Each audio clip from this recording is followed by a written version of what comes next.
негизи Постоянно бербейсиз да сиз, эмизесиз да көп? Берилет да негизичи. А. Ичиремде 180 потому что эмчектин сүтүн ичет азыр болсо ошо мен да дополнительный тамак берип калдым да. Банан, алма же пюре кылыпчы. Сиз кошумча тамак бересизби же? Иә. Кошумча тамак бересизби? Сөзсүз да уже 8 айдан өтүп атпайбызбы? 6 айда башталат да негизичи. Мен уже 5 жакын уже берип баштадым да.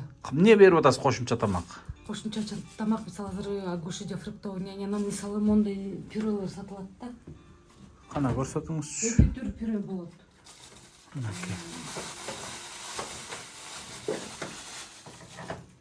Мындай банычный бар. Мондайчы. Мындайлар бар. Ушуналардан берем.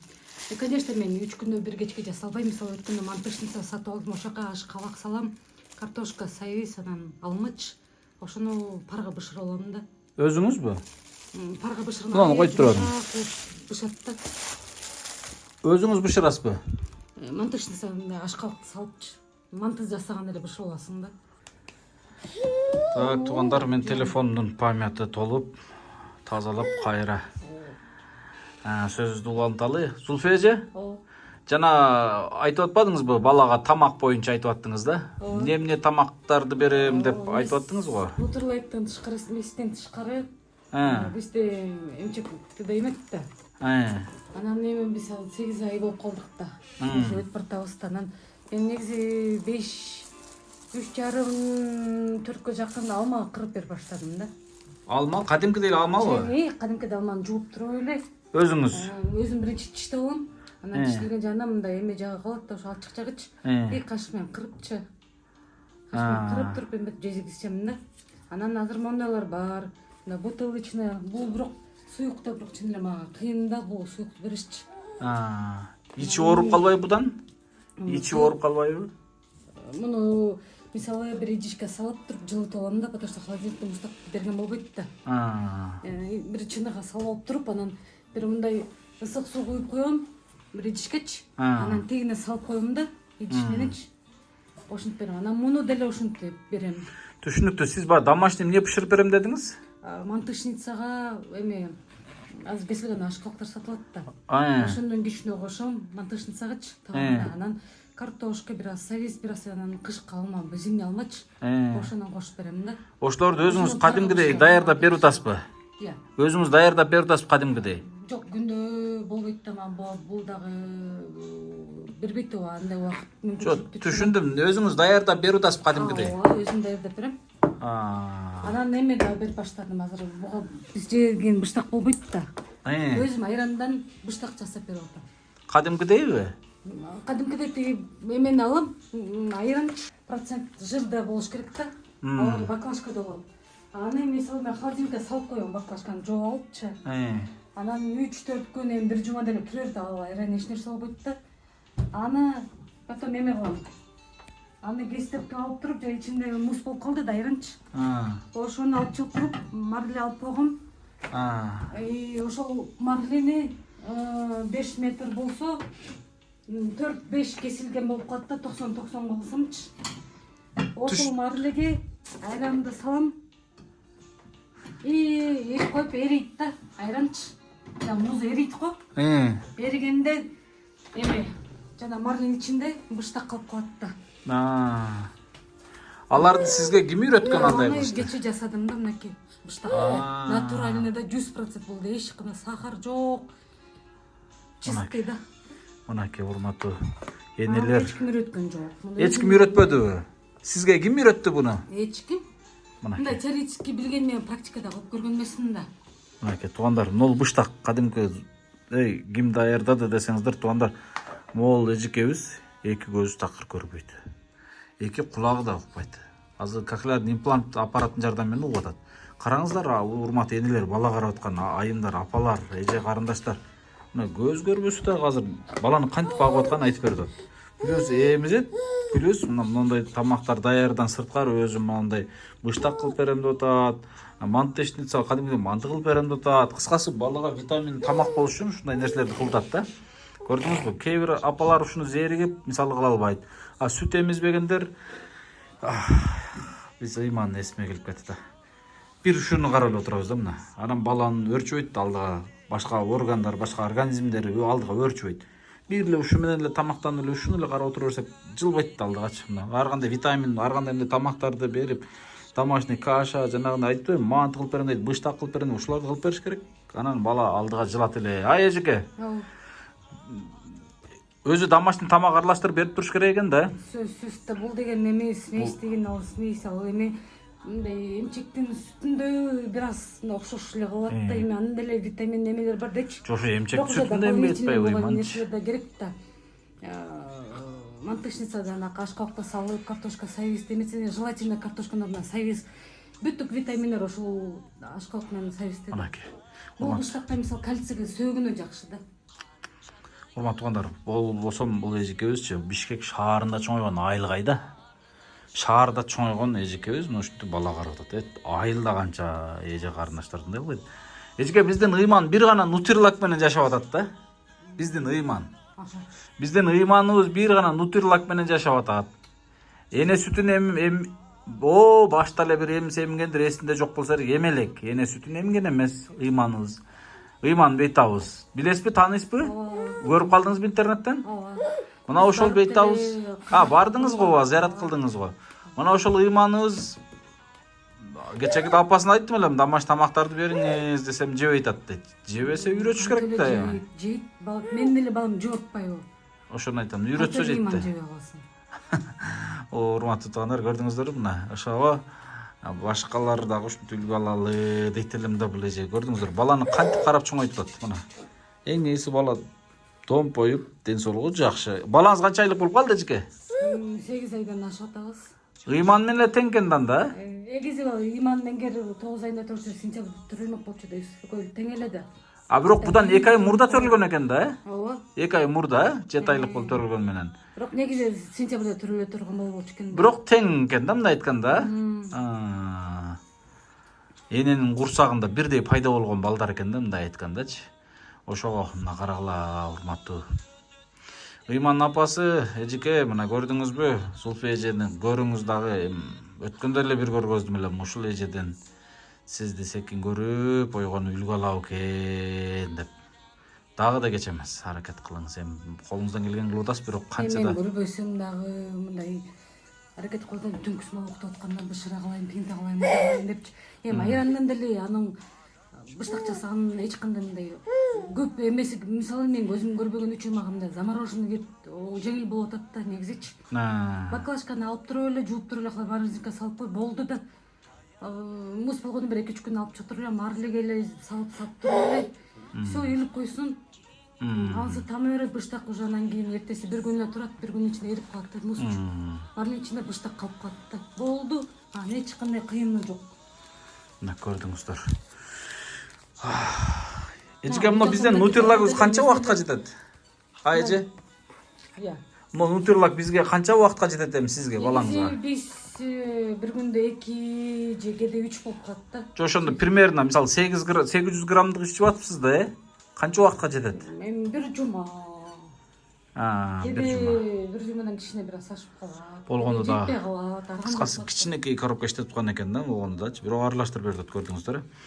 Урматтуу көрөрман, урматтуу эл жакшылары, мен бүгүн Зулфия эже кылган ушул сиздердин аманатыңыздар болду да, бунун баары. Муну Нутрлакты 1350 сомго мына баасы жерде жазылып турат.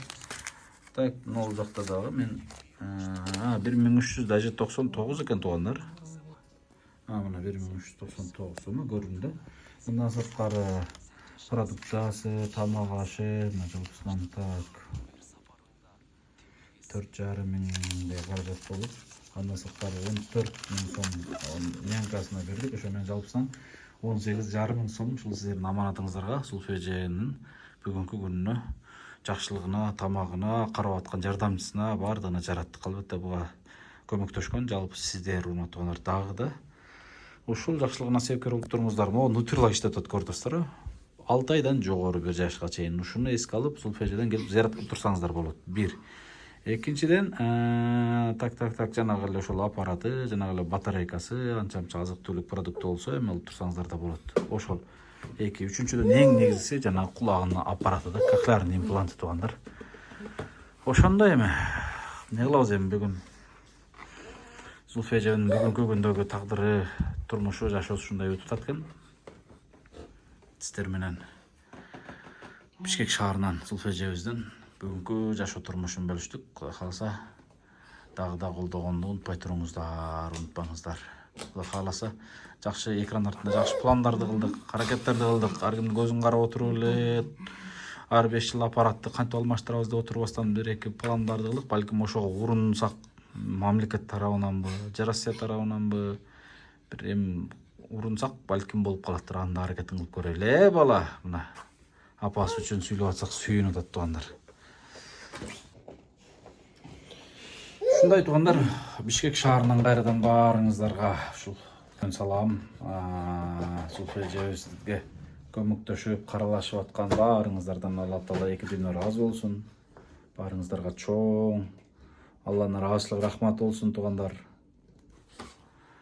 Видеого тарткан телефонубуздун сапаты, памяты маселе жарап атат. Тура түшүнөсүздөр. Зульфия эже, жакшы туруңуз эжекеме? Рахмат. Жакшы туруңуз, Аллага аманатсыз, кыжалат боло бербеңиз. Эми Алладан бардык нерсе, туурабы эжеке? Ооба да. Эми ар бир сыноолор Алладан. Али жок, выход жок экен эми алабыз.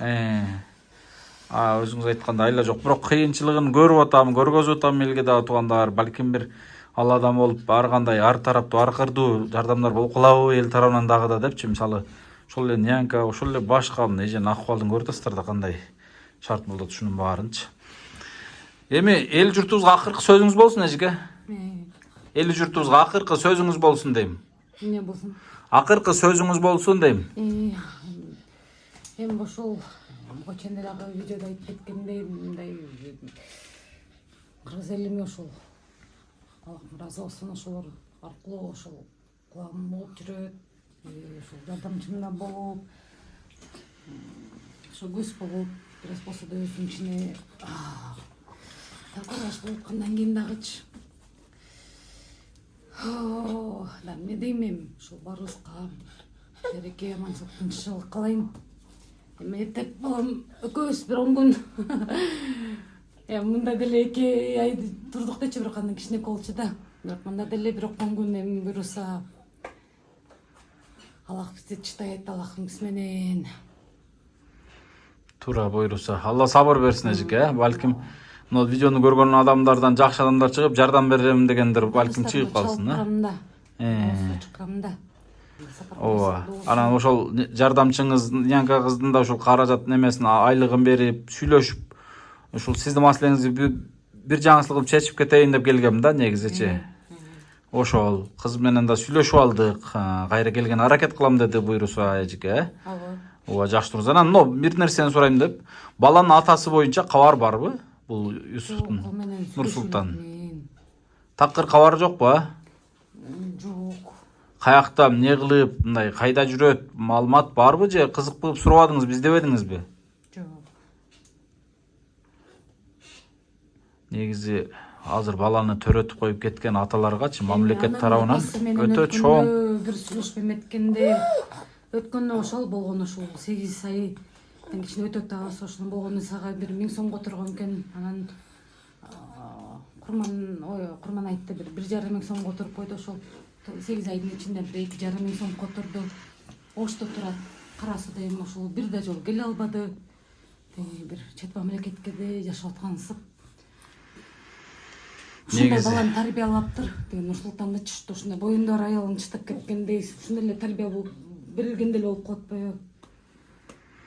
Негизи мамлекет тарабынан, урматтуу туугандар, азыркы учурда билесиздер, баланы төрөтүп коюп кеткен аталарга өтө чоң мыйзам иштеп атат.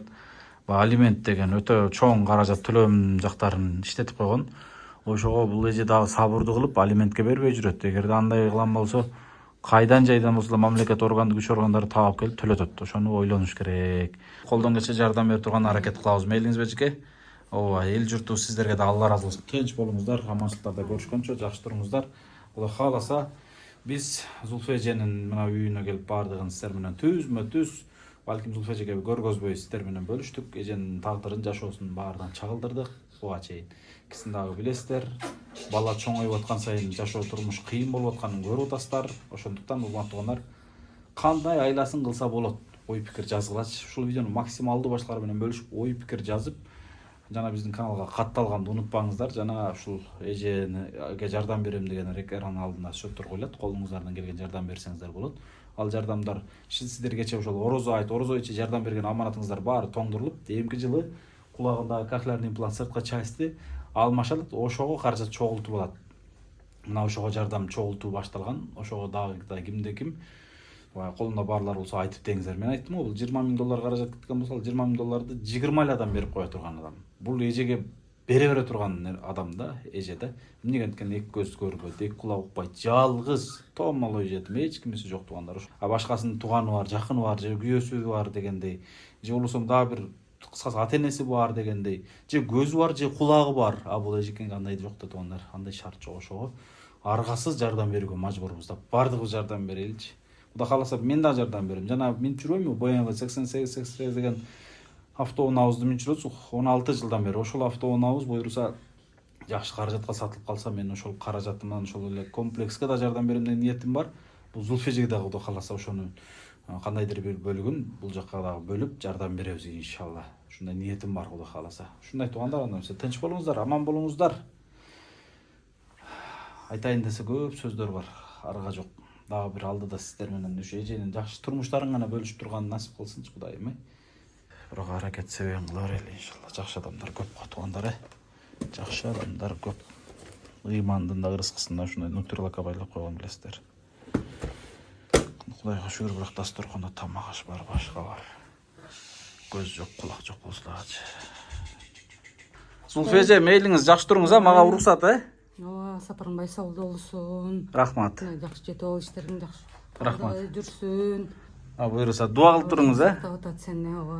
Ооба, ушу бөөдө кырсыздардан Кудайым өзү сактап, ишибизде ийгиликтер болорсун. Дуа эле кылып атабыз, ушу үйлөнсүн деп анан билбеймчи. Мейлиңиз. Таңда кыска жолугуп калбап эле. Таңдай нормально бир жакшысын алып. Мейлиңиз эже. Өзү кайрымда уюш менен жүргөн кыздын таңдады. Чын. Böyle блогер кыздар толтурабы. Болду. Сиз дагы караштыра жүрүң, Хорошо. Давай жакшы жатабы. Макул, мейлиңиз жакшы туруңуз. Рахмат, мейли, ишиңиз жабык болуңуз. Кайттыңыз андан соң туугандар. Баста эле кеч шам болуп калды. Аманчылыкта көрүшкөнчө туугандар, жакшы туруңуздар. Кудай кааласа эжеден кабар алып сурап турабыз. Сиздерге маалымат берип турабыз. Видео аркылуу болбосо дагы телефондон сурап сүйлөшүп, анан кантип эмне кылтат, эмне жаңылыктар болуп атат жашоосунун баардыгын сиздер менен бөлүшүп турабыз туугандар. Эшигин алдында мындай балдар бакча, аянтча бар балдар. Жырга ойношот. Баласта чоңой ушинтип балдарга кошулуп ойногонду, эржетилип ушул элдин баласы болуп элдин кызматына жүрүштүктө апасын караган мыкты, сыймыктуу балдардан болсун туугандар. Дуа кылыңыздар андыктан. Рахмат барсак, тынч болуңуздар. Салам алейкум. Кайттым буюрса. Алла жол берсе, телефонум жалга артка чыгабыз го.